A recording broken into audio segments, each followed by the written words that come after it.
As long as we are going back in time, this is January 2nd, 2008.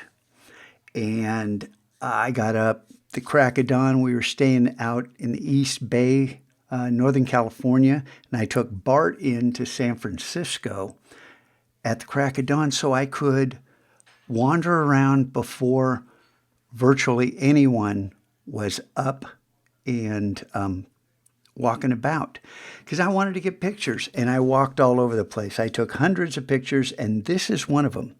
And you might notice it's crooked. I'm not even holding the camera straight. And admittedly, with all of these curves going on, it's easy to lose your track of up and down, even though these are verticals. So the cool thing is you can always straighten these after the fact. Not only can you straighten them, I'm going to pretty much insist that if you take a picture of the ocean, that horizon line is horizontal. Otherwise, all the water pours out of the other side of your picture, and that's just a disaster. But does this look familiar at all? You might notice this curve here. You might notice this light in the center, this dark space above. Let's switch back over to the Finder and close that window and hide everything. And do you see the ramp, the spiral right there? That center column here, perfectly vertical, because I've straightened the image. The arms coming up. See the curve of that ramp here?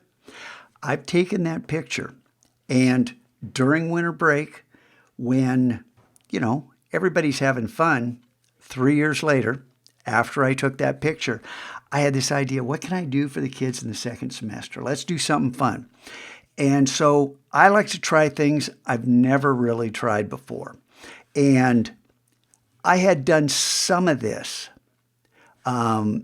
never with the text, never with this alternating effect. There's a lot of complicated techniques going on here, but basically, text in Illustrator, bring it in as a smart object, imagery in Photoshop, and straighten, crop, all that good stuff, enhance, working with smart objects and smart filters and everything you're going to be learning.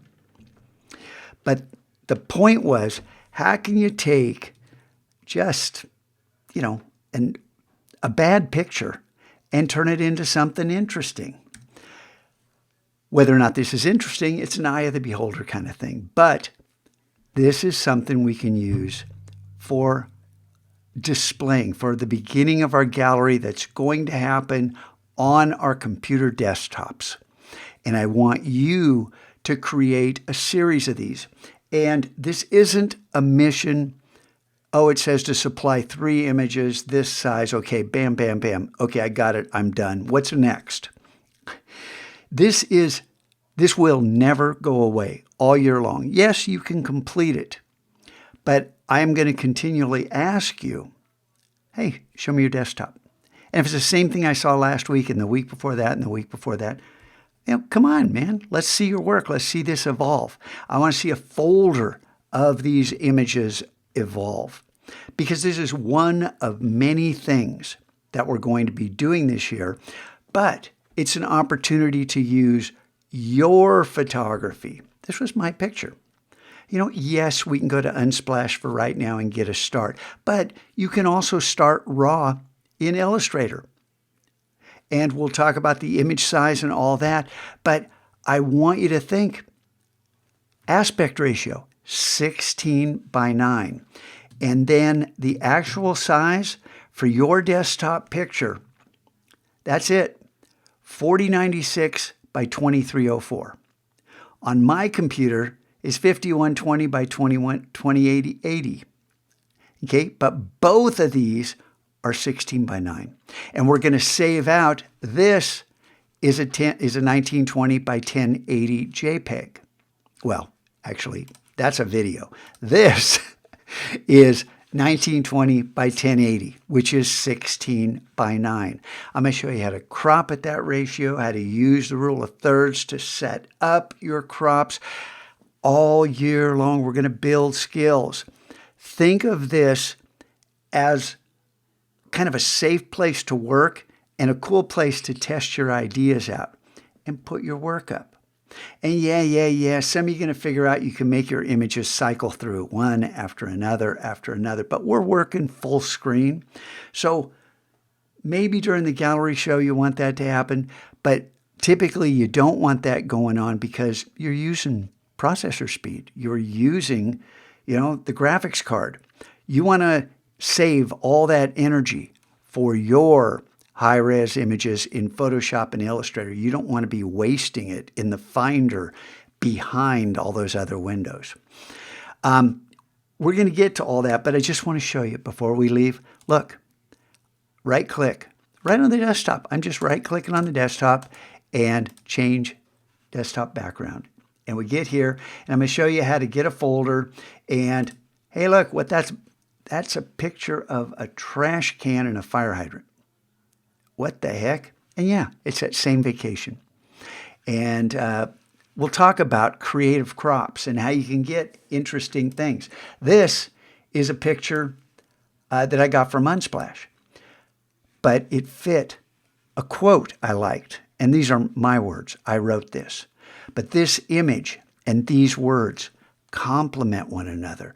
Learn how to become more literate in choosing imagery that works and enhances with what you're trying to say, what you're trying to communicate.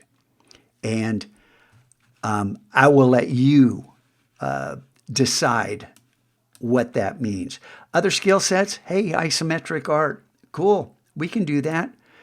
Typography, yeah, we can do that. We will do that. There's lots of things. Where the heck? I wanted to show you one thing in particular, and I don't see it. This is something I should probably show you. This is Illustrator. And the shapes were all made in Illustrator and then, of course, brought into Photoshop as smart objects and manipulated there. Oh, here it is right in front of me. I'm going to close this.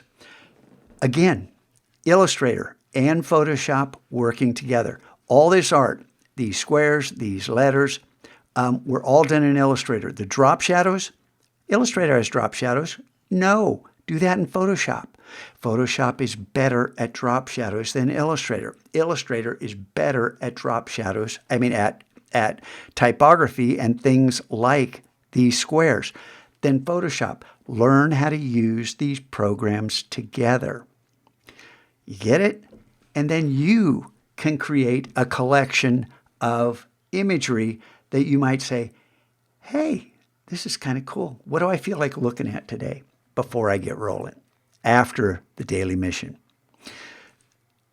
This is going to be a fun year, but I want you guys to embrace this notion of continued creativity, of learning new skills and learning multiple skills. Hey, these are symbols. I made this whole thing out of, that's one symbol, 2, 3, 4, 5. That's it, 5 symbols. The rest of this, they're just the symbols. I just duplicated them, positioned them. And when I change one symbol, if I change this color, all the E's change. That's working smart. And yeah, it's a smart object. Brought in from Illustrator to Photoshop and able to be edited, manipulated, and updated in Photoshop after you make those changes. So cool. It's going to be a great year.